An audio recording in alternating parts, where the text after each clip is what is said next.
forward. Can you get them?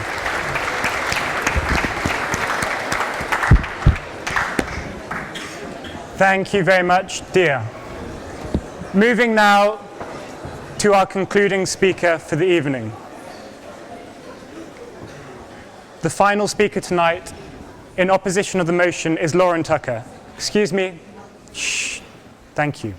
Lauren is a third-year undergraduate student of medicine at Hobbiton College, and she won the right to speak tonight through open audition. Lauren, you have the ears of the House.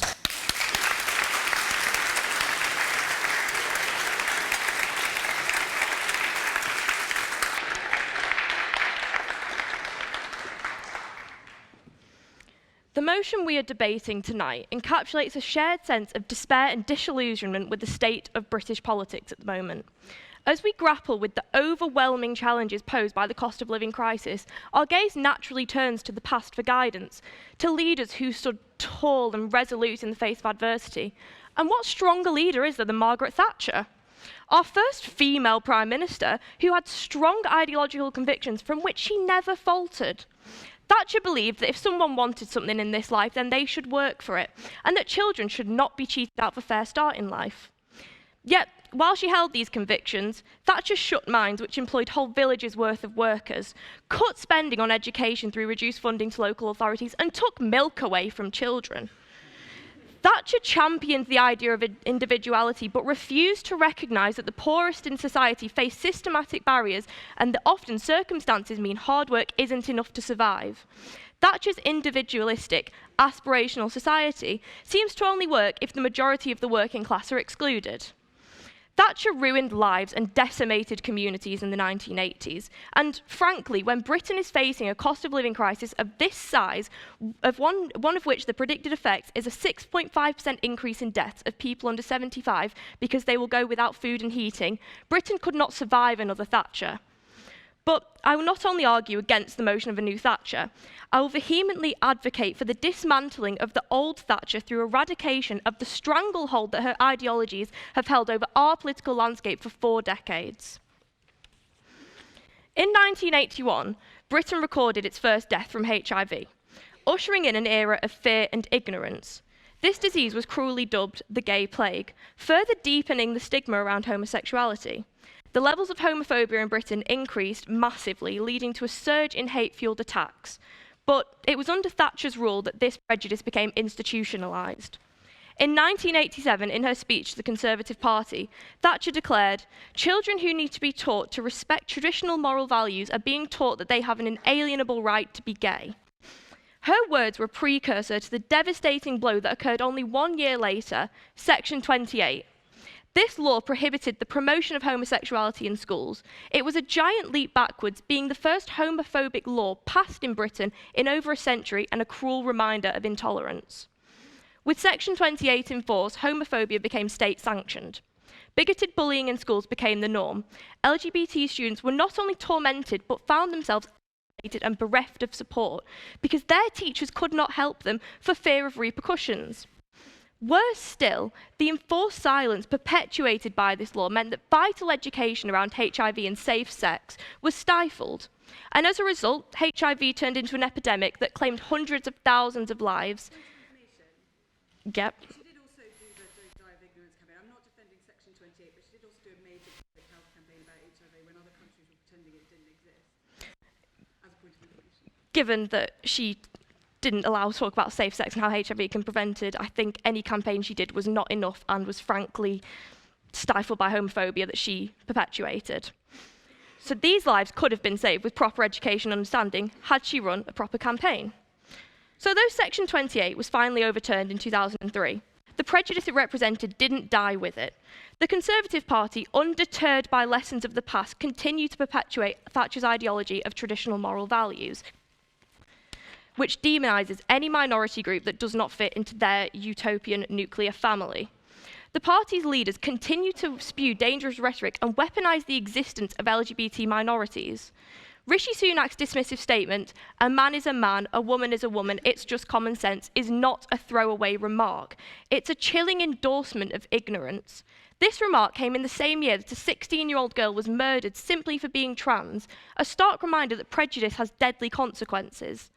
The Conservative Party, fuelled by Thatcher's divisive ideologies, places its dogma above the welfare of the British people. We cannot afford to let history repeat itself. We must not allow transphobia to become state-sanctioned, just as homophobia was. It's time to cast off the shackles of Thatcherite ideologies and rid ourselves of a government that prioritises discrimination over progress. Britain deserves better. Yeah?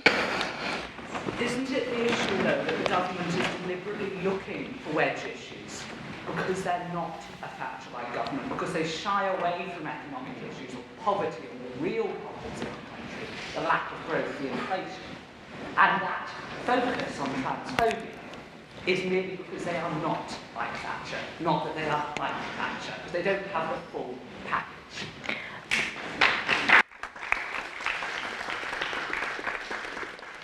I take your point, but in saying that economic problems and other problems are real problems, and to almost insinuate transphobia is not a real problem in this country. No, I'm not, I didn't. It's still a massive issue that must be, as I said, a 16-year-old girl was murdered. To ignore that issue would be worse, but they are taking that stance on it, and that is not being the opposite of the Thatcherite government. That is taking the same ideologies as the Thatcherite government.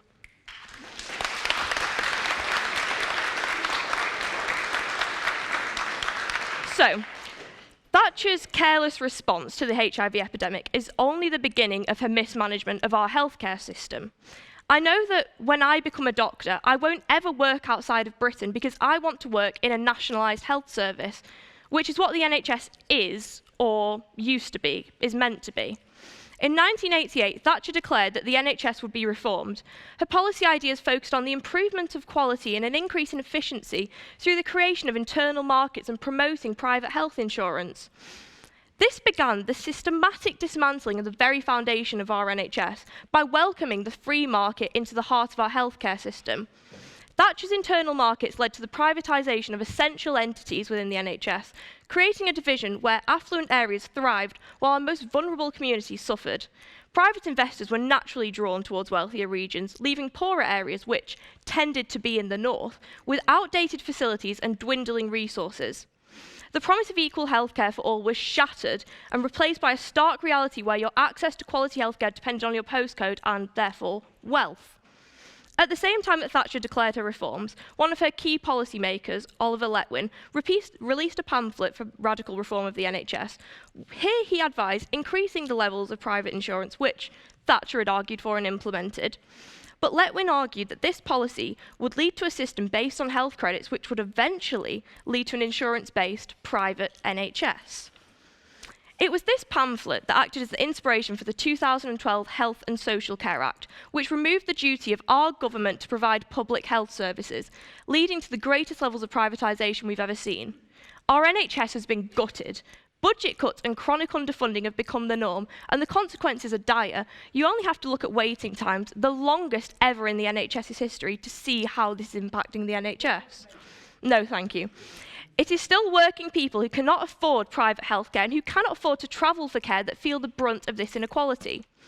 Thatcher's reforms at the time may have seemed positive, but they've proven themselves to be a part of a long-term strategy, culminating in the privatisation of our healthcare system. But this strategy would not have been possible had Conservative ministers not been so enthusiastic to implement it. We must stop this. I refuse to accept a future where the quality of care you receive is determined by your wealth. I want an NHS that can confidently promise care, free at the point of delivery from cradle to grave, to every single one of us. But this promise cannot be realised when our current government echoes Thatcher's policies. No, thank you. Valuing profit over people and marketisation over care, leading to mismanagement and privatisation of our NHS. We need to eradicate Thatcher's ideology from our political landscape and prioritise the welfare of the people, which means keeping the NHS in public hands. We find ourselves entangled in the enduring web of Thatcher's legacy, a legacy that's cast a long, dark shadow over our society.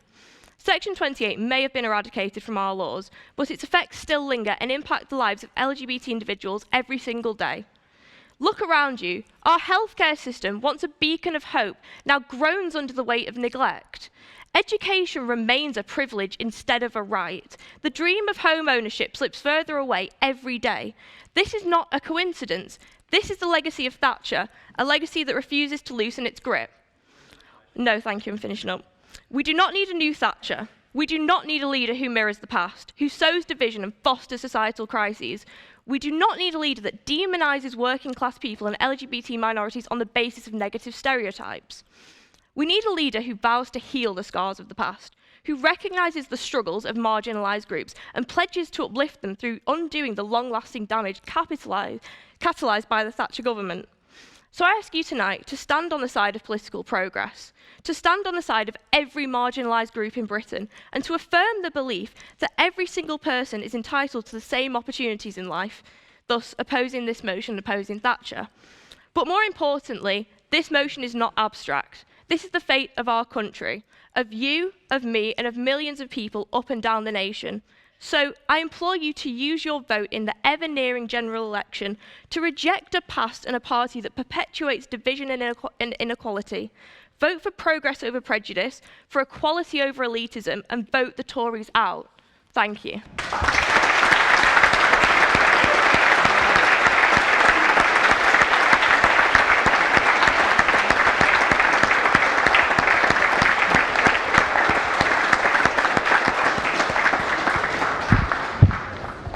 Thank you indeed, Lauren. And that concludes our debate for tonight. As a reminder, next week, on Tuesday, we're hosting the American Ben Shapiro. On Wednesday, the CEO of OpenAI, Sam Altman. And on Thursday, we're debating China. Could the tellers please take their positions? In this House, we vote with our feet, eyes to the right, nose to the left, abstentions down the middle. Please vote. Depart. Off we go. Thank you.